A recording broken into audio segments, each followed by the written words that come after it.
Hello dears, this is the first time I sharing a vlog. ഞാൻ date ചേഞ്ചിന് കൊടുത്തിട്ട് എനിക്ക് പിന്നെ രണ്ടാമത് കിട്ടിയതാണ് കോഴിക്കോട് ഈ ഒരു ഡേറ്റ്. വലിയ പ്രതീക്ഷയൊന്നും ഇല്ലാത്തതുകൊണ്ട് തന്നെ ഞാൻ വലിയ ഹൈപ്പൊന്നും ഇടാതെ ഒറ്റയ്ക്ക് തന്നെയാണ് പോയിട്ടുള്ളത് ഇൻ്റർവ്യൂ അറ്റൻഡ് ചെയ്യാൻ. 5:30 വീട്ടിൽ നിന്ന് ഇറങ്ങി.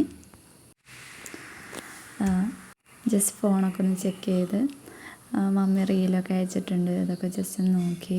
നിങ്ങൾക്ക് രക്ഷപ്പെടണം, തീർച്ചയായും UPSC ഇൻ്റർവ്യൂ നടന്നുകൊണ്ടിരിക്കണം. ഞാൻ എൻ്റെ ഒരു അനുഭവം ഷെയർ ചെയ്യാമെന്ന് കരുതി.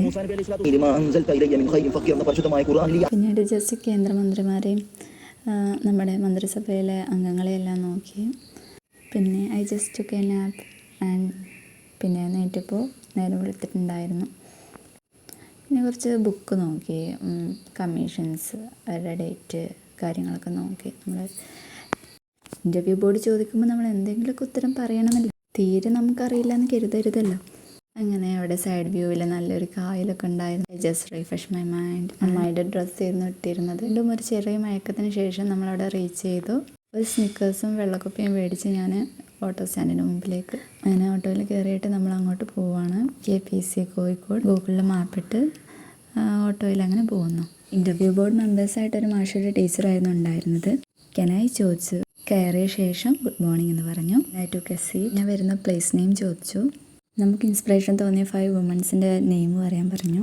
വിദ്യാഭ്യാസ മന്ത്രി ബിന്ദുവിനെയൊക്കെ കുറിച്ച് പറയാമെന്ന്. മന്ത്രിമാർ വേണ്ട, അത് നിങ്ങൾ എന്തായാലും കാണാതെ പഠിച്ചു വന്നതായിരിക്കും പറഞ്ഞു. ഞങ്ങളുടെ ഗ്രാമത്തിൽ കൗൺസിലർ ഇപ്പം നല്ലൊരു ബുക്ക് ഇറക്കിയിരുന്നു, അപ്പോൾ അവരൊക്കെ കുറിച്ച് പറഞ്ഞു. ശേഷം മിസ് പെഡഗോജിക്കൽ അസസ്മെൻറ്റിനെ കുറിച്ച് ചോദിച്ചു. പുതിയ വിദ്യാഭ്യാസ നയത്തിനെ കുറിച്ച് ചോദിച്ചു. SCRT ഫുൾ ഫോം ചോദിച്ചു. ഇൻക്ലൂസീവ് എഡ്യൂക്കേഷൻ ചോദിച്ചു. ക്ലാസ് എടുക്കാനൊന്നും പറഞ്ഞില്ല, കൂടുതൽ വൺ വേർഡ് ആയിരുന്നു ചോദിച്ചത്. ഓവറോൾ വലിയ കുഴപ്പമുണ്ടായിരുന്നില്ല. താങ്ക് യു പറഞ്ഞിറങ്ങി. റിപ്പോർട്ടിംഗ് ടൈം 9:30യും ഇൻ്റർവ്യൂ സ്റ്റാർട്ടിംഗ് ടൈം 12:30 പറഞ്ഞിരുന്നത്. 12:30 ഇൻ്റർവ്യൂ കഴിഞ്ഞിറങ്ങി. പിന്നീട് ഒരു ഊണ് കഴിച്ച് ബസ്സിൽ കയറി. എൻ്റെ കൂടെ 3 പേരുണ്ടായിരുന്നു.